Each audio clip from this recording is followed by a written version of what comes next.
Samedi 24 août 2024, Madame, Monsieur, bonsoir et bienvenue dans le 20h. Au sommaire de votre édition, l'organisation du 5e recensement national de l'agriculture, l'un des points évoqués hier au premier conseil des ministres du nouveau gouvernement. Un conseil présidé par le chef de l'État, Faure Zinania Singbe, le compte rendu en début de ce journal. La violence sexuelle à l'égard des enfants, il faut des mesures concrètes et pointues pour une meilleure protection des victimes. SOS Village d'enfants était à la rencontre des acteurs impliqués dans la protection des enfants de la préfecture de Logou. À suivre. La fête traditionnelle Rogbezan, la 38e édition célébrée dans la préfecture de Yotor. Je vous amènerai vivre ces moments de rencontre, moments de joie entre filles et fils de ce milieu. Et puis nous parlerons du camp international Yoff Fellowship, cette plateforme de rencontre entre jeunes.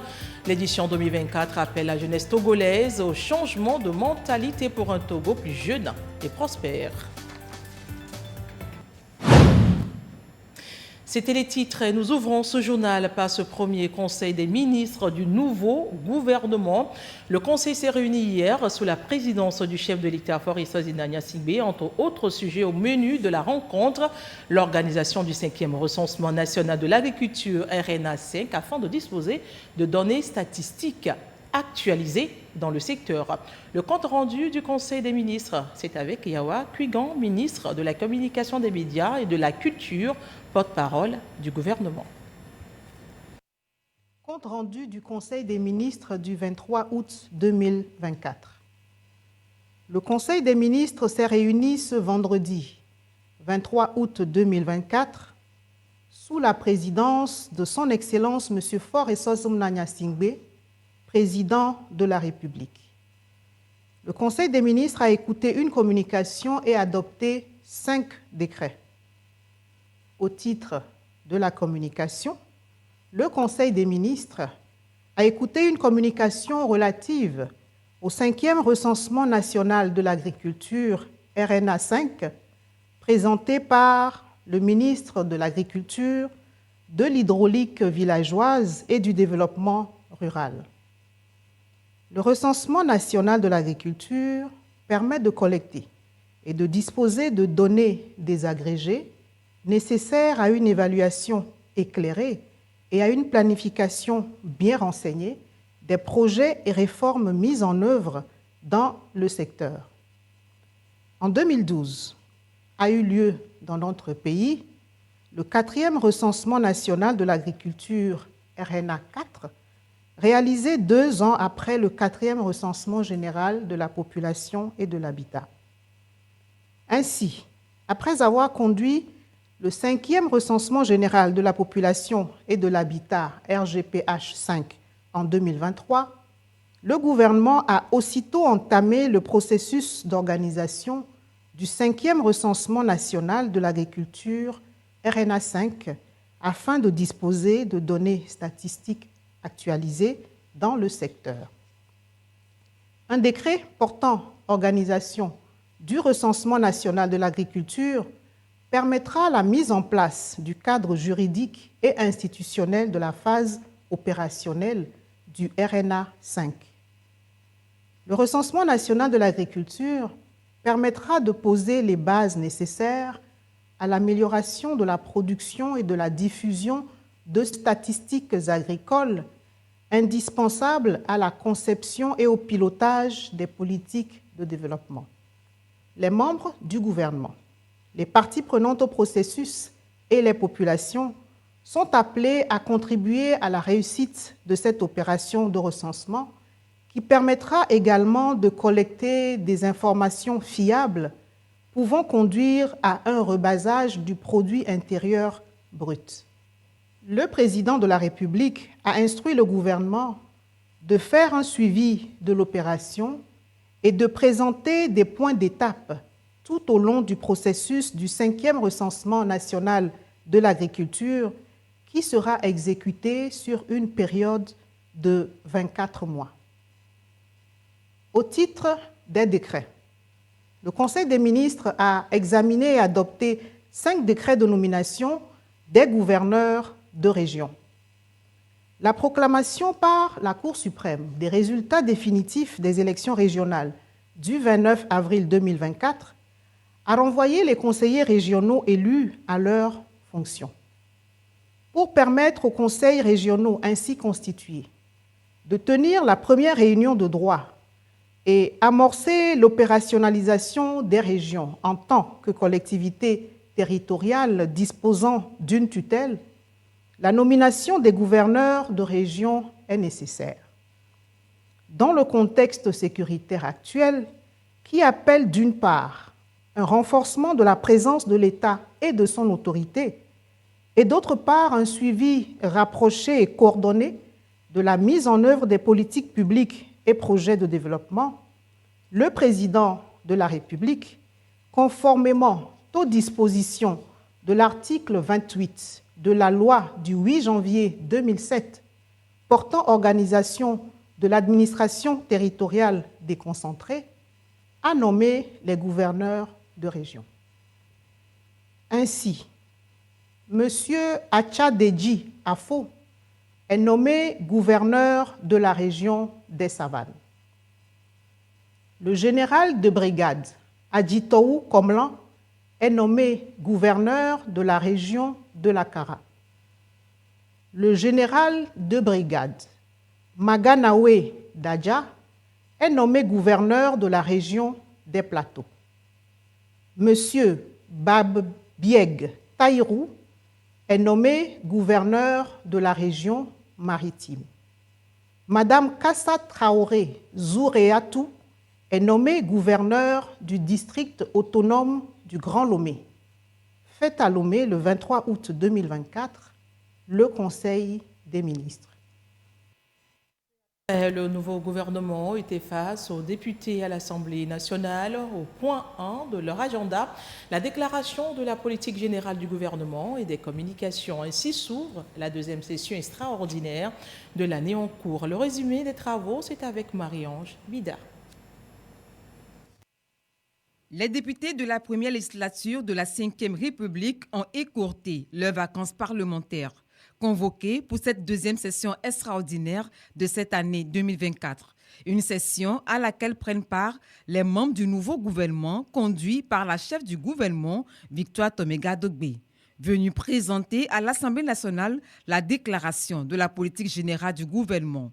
Du haut de son perchoir, le président de la représentation nationale, Sévon Tepe Kodjoa Dédje, a adressé ses félicitations au Premier ministre pour sa nomination ainsi que celle des autres ministres. Leur démarche, conforme aux dispositions de la loi fondamentale de la République togolaise, est appréciée. Devant les députés et les invités à cette session, responsables d'institutions de la République, membres du corps diplomatique, élus locaux, chefs traditionnels, la chef du gouvernement déroule le programme d'action de l'exécutif. Le but, convaincre et recevoir le vote de confiance de l'Assemblée nationale. Les actions que nous avons menées, pour importantes qu'elles soient, méritent d'être mises en perspective par rapport aux aspirations des populations, aspirations exprimées notamment lors des dernières élections.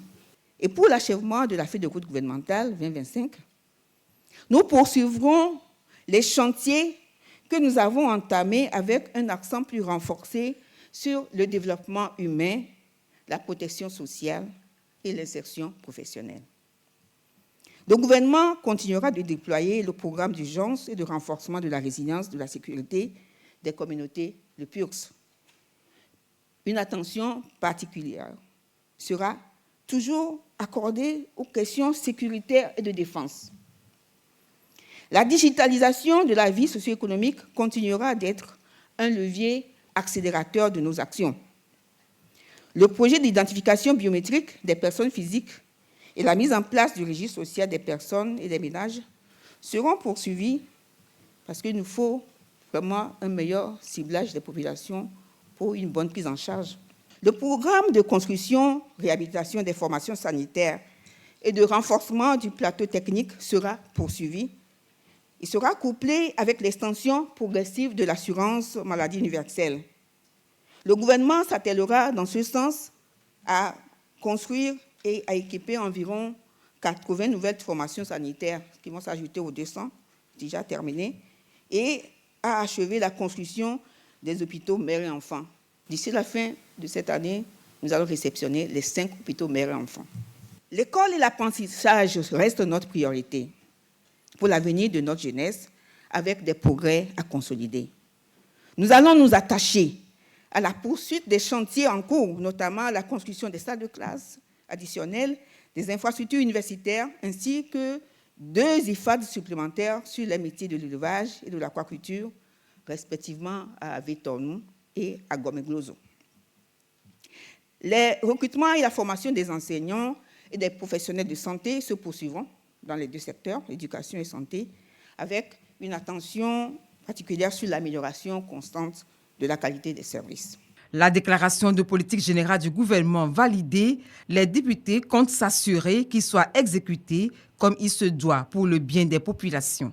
Je tiens à rendre un hommage mérité à son Excellence M. Faure Essozi Nanya Singbe, président de la République, garant de la continuité de l'État et du bon fonctionnement des institutions de la République, qui veille avec savante sagesse à l'enracinement de notre démocratie dans le strict respect de nos valeurs, règles et coutumes républicaines. Je ne doute pas un seul instant que vous serez à la hauteur des aspirations profondes de nos populations qui, vous en êtes conscientes, attendent avec impatience des réponses rapides à leurs préoccupations.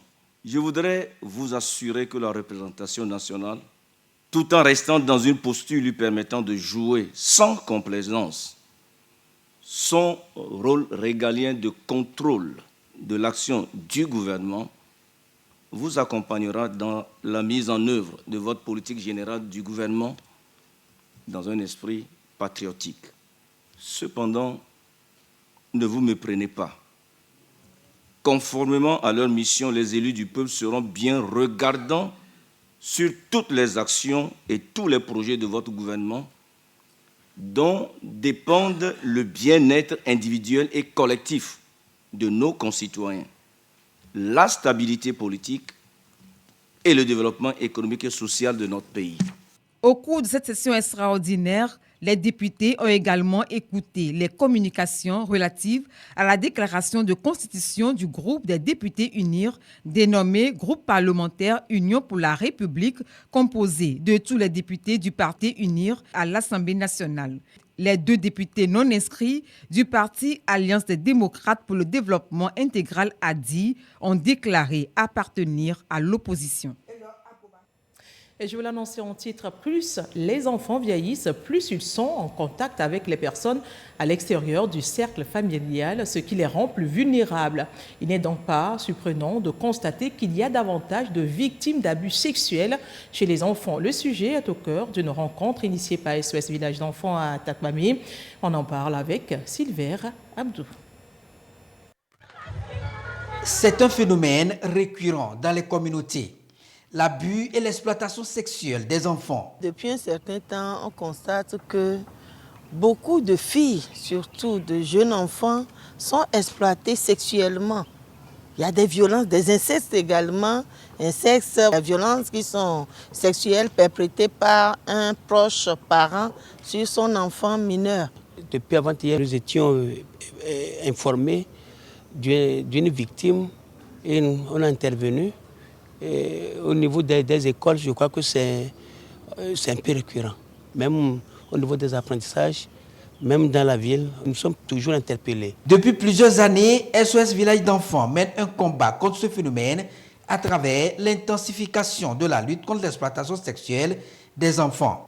C'est ce combat qui est également mené ici à travers cette journée de réflexion, une rencontre entre les acteurs impliqués en vue d'échanger sur les bonnes pratiques visant à assurer une meilleure protection, mais aussi une prise en charge efficace des enfants victimes des violences de tout genre. C'est une rencontre multisectorielle pour que nous puissions voir comment ensemble renforcer d'abord les capacités de chaque acteur, également renforcer le lien ou bien le travail, l'intérêt qui nous guide afin que nous puissions assurer un environnement protecteur à ces enfants. Nous sommes signataires de beaucoup d'instruments, des normes internationales qui imposent à ce que la jeune fille soit protégée. Nous sommes là pour échanger et traduire dans nos réalités les bonnes pratiques pour la protection de l'enfance. C'est donc une manière de permettre à chaque acteur de reconnaître sa part de responsabilité. Le cas de l'éducation. Avec le partenaire SOS, il y a des clubs de jeunes pour les clubs de droit, de santé sexuelle et de reproduction, ces clubs de jeunes qui sont animés par des enseignants et qui reçoivent des formations sur la santé sexuelle et de reproduction. Et ils sont formés sur les conséquences des violences. Et donc, ça participe à la prévention, à la sensibilisation des acteurs. Il s'agit en fait de contribuer à l'épanouissement des enfants à travers une lutte accrue des violences sexuelles commises sur les enfants. Des acteurs du secteur de la construction font une remise à niveau. Cette formation porte sur la technique du pissé, un patrimoine architectural important dans de nombreuses régions du monde. Elle allie l'eau, la terre crue et du ciment. Le compte rendu de Sandra Agbouché à la voix Clarisse Aticlé. L'Ordre national des architectes du Togo, ONAT, veut révolutionner le secteur de la construction au Togo en l'orientant vers de nouvelles techniques. Durant 5 jours et avec l'appui de Ramtech, il a offert l'opportunité aux architectes et ingénieurs de découvrir la construction pissée, une technique de construction ancestrale adaptée au climat tropical du Togo. Pour nous, c'est surtout une opportunité de valoriser les matériaux locaux et c'est également une occasion pour l'Ordre justement d'apporter une contribution au programme de construction de logements du gouvernement qui peuvent également justement être une réponse économique à la production de logements. Ramtech a ainsi partagé son expertise avec les architectes et ingénieurs togolais dans cette technologie ancienne remise au goût du jour. Le pisé est une technique de réalisation d'ouvrages avec de la terre. La terre peut être localement disponible, ce qui en fait un matériau durable. Les compétences pour réaliser le pisé sont très simples et donc on peut, à base d'un ouvrier tout simple, réussir à monter une compagnie efficace et à transformer la vie positivement des ouvriers. Cette formation, qui a été théorique et pratique, est très appréciée. Les participants ont pu voir et toucher du doigt ce type de construction. Je dirais que c'est une belle initiative. La partie théorie nous a permis d'apprendre concrètement les différents dosages. Ce mélange judicieux entre la terre, le ciment ou la chaux qui est le lien et ensuite la terre, le lien et le pigment sur le fond pour obtenir la couleur de la terre que l'on veut. De riches connaissances acquises, ils sont désormais appelés à les expérimenter dans leurs activités de construction. Et ces techniques en terre battue sont excellentes pour supporter des charges. Elles peuvent donc être utilisées comme porteurs dans des constructions allant jusqu'à 4 étages. Les avantages de la construction en pisé, c'est avec Sandra Agbouché. Les constructions en pisé. Plusieurs habitants des pays au climat sec optent pour cette construction. C'est un mélange composé de la terre stabilisée, du ciment, puis compacté. Ceux qui ont déjà expérimenté les conditions en pisé y trouvent plusieurs avantages. Le premier avantage, c'est l'entretien. Pour un mur en pisé, tu n'auras pas après à faire un crépissage et à mettre de la peinture comme on le fait en mur conventionnel. Le deuxième avantage, c'est la régulation de la température. Parce que le mur en pisé a un déphasage thermique de 12 heures, ce qui permet au bâtiment de rester frais toute la journée. Un autre avantage aussi, c'est la facilité d'exécution. On peut prendre n'importe quelle personne, n'importe quel ouvrier, le former en quelques heures et en faire un ouvrier spécialisé. Le processus de fabrication des murs en pisé est très facile et permet de gagner en temps. Après le décoffrage, les murs sont abondamment arrosés pour permettre au mélange de terre et de ciment de faire prise, ce qui permet de renforcer la résistance de l'ouvrage. La construction en pisé est plus écologique plus efficace et permet une meilleure régulation de la température au sein du bâtiment. Le pisé, avec ses racines profondément ancrées dans l'histoire de la construction, offre une alternative durable et écologique aux matériaux modernes. Sa capacité à réguler l'humidité et à fournir une isolation thermique en fait un choix judicieux pour le climat tropical du Togo. C'est une solution d'avenir prometteuse pour ceux qui cherchent à allier tradition et innovation. Tout autre sujet, Jules Amim, c'est le nouveau président du parti politique Nouvel Engagement Togolais Net. Il a été élu ce samedi lors d'un congrès dans le nouveau bureau, plus de 10 membres qui promettent respect et fidélité au parti. Le reportage d'Edwige Atakwa-Bassabi avec la voix d'Eli Agbar Nyandao. Voici le nouveau bureau exécutif du parti politique Nouvel Engagement Togolais Net. À sa tête, Jules Amim pour un mandat de 4 ans renouvelable. Après quelques mois d'intérim, le nouveau président du Net est élu à l'unanimité par les membres du parti lors de leur congrès électif à Lomé. Le nouveau président se dit conscient de la lourde tâche qui l'attend. Et je vais les demander de continuer ce que nous avons commencé ensemble pour l'assise nationale de notre parti. Le Net ambitionne de construire un Togo meilleur. Jules Amim compte œuvrer avec l'ensemble des membres de sa formation politique pour l'atteinte de cet objectif. Un plan d'action est défini pour ce faire. Mon cahier de charge aujourd'hui, c'est d'abord de redynamiser les fédérations et se préparer pour les prochaines élections. On a toujours travaillé ensemble. Je serai toujours à l'écoute des autres membres du bureau. Je serai à l'écoute de leurs conseils pour que nous puissions avancer ensemble. Créé le 28 avril 2012, le Net connaît à l'issue de ce congrès électif son deuxième président national. La nouvelle équipe dirigeante a la lourde charge de restructurer le parti pour répondre aux défis qui s'imposent à lui. Le Togo comme carrefour d'opportunités d'affaires pour les jeunes, c'est la vision portée par la 16e édition du camp international Youth Fellowship à YF. Il vient d'être ouvert. La rencontre appelle la jeunesse togolaise à un changement de mentalité pour l'atteinte de ses rêves. À Refa, Noutchougan, Marie-Thérèse Nabédé.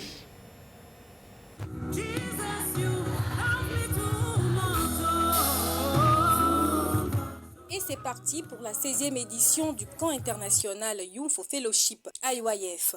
Il se positionne comme un rendez-vous de spiritualité à cause du partage de l'évangile, de l'éducation des jeunes sur le vivre ensemble et de promotion de talents à travers différentes danses. Les Righteous Stars.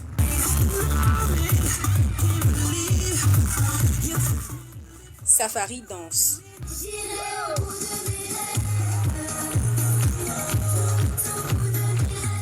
Depuis 2009, IYF a senti le besoin d'organiser un camp pour la jeunesse. À travers un camp, nous travaillons sur la mentalité des jeunes. Il faut qu'ils aient une mentalité positive. Il faut également que les jeunes aient de l'espoir parce que notre vision, c'est que le Togo est le centre du monde. L'édition 2024 du camp IYF de la jeunesse, placée sous le thème « Jeunes Togolais, le changement commence par toi », invite les jeunes Togolais à prendre conscience qu'ils sont les acteurs du changement. Pendant 4 jours, plus de 10 000 jeunes seront appelés à faire du changement un atout et à voir en chaque changement une opportunité. Tout au long de sa prédication, l'orateur, le révérend Cook Park, exhorte les participants à sortir de leur zone de confort et à braver leurs peurs. Pour nous, la jeunesse, c'est vraiment le fer de lance de développement d'un pays. Donc, le Togo a plus de 70% de jeunes. Si nous devons nous développer, c'est sur eux que nous devons mettre l'accent. À part les grandes conférences de changement de mentalité, nous avons également un temps où nous invitons des personnalités qui ont réussi dans la vie, qui viennent partager leur expérience avec les jeunes. L'initiative de l'ONG IYF est saluée par le gouvernement togolais à travers le ministère du Développement à la base, de l'inclusion financière, de la jeunesse et de l'emploi des jeunes. Les filles et fils de la préfecture de Yoto célèbrent la 38e édition de leur fête traditionnelle au Bézan, un rendez-vous annuel de retrouvailles, mais aussi de partage, marqué par des danses et des démonstrations religieuses. Nous y reviendrons plus en détail dans nos prochaines éditions. Les livres en bande dessinée, le choix de bon nombre d'enfants peut être mieux attractif et compréhensif. Les images dessinées simplifient donc la compréhension des tout-petits et les occupent surtout en ces périodes de vacances. Les bandes dessinées, l'une des activités ludiques pour les vacances, c'est notre dossier de ce soir. Il est signé Maoko Ahianor, le récit d'Iliagba Nyandao. Raconter des histoires sans ou avec peu d'écriture, les bandes dessinées suscitent le goût à la lecture chez les tout-petits. Rien que des images dessinées pour narrer des contes qui éblouissent ces enfants. Les bandes dessinées nous plongent dans des lectures qui associent texte et images. Pour les enfants, c'est beaucoup plus ludique de lire des textes et de se plonger en même temps dans l'histoire en regardant les personnages. Ça facilite la compréhension, la lecture. On lit le texte, on regarde les scènes, c'est comme on regardait un film. Ça amène à la créativité aussi, parce que des enfants, juste en ayant lu des bandes dessinées, sont arrivés au dessin, à la peinture. Ça suscite également des vocations. Pour David, chaque instant de lecture de ces bandes est un moment de plaisir et de découverte. J'apprends de nouvelles choses, je lis de belles histoires. Dans ce livre, j'apprends le nom des animaux et des plantes que je ne connaissais pas avant. Rien que des images dessinées et l'homme nous narre son histoire de fée. Il était une fois une mère qui a 2 enfants qui a perdu son mari. La mère aimait l'aînée plus que la cadette. Elle disait à la plus petite d'aller puiser de l'eau loin de leur logement. Un jour, la cadette alla puiser de l'eau et puis elle vit une vieille fée qui lui demanda de lui donner un peu de l'eau à boire. La petite lui a donné l'eau. La vieille fée lui dit: toute parole que tu prononceras, des fleurs, des diamants sortiront de ta bouche. Arrivée à la maison, sa maman lui demanda: pourquoi tu as traîné? La petite a dit: je suis désolée maman. Quand elle a parlé, des fleurs, des diamants ont sorti de sa bouche. Ces histoires comiques, réalistes et illustrées par une succession d'images dessinées, captivent l'attention des enfants. Bercés par ces aventures illusoires que racontent ces livres, ils prennent peu à peu le goût de la lecture qui les forme et contribue à leur développement personnel. Ainsi se referme cette édition. À tous et à tous, merci de l'avoir suivi et surtout, n'oubliez pas ceci, le premier ennemi de votre vie, c'est votre bouche. Alors, contrôlez ce que vous mangez et ce que vous dites. Je vous retrouve à 22h30 pour l'édition de nuit. À très bientôt.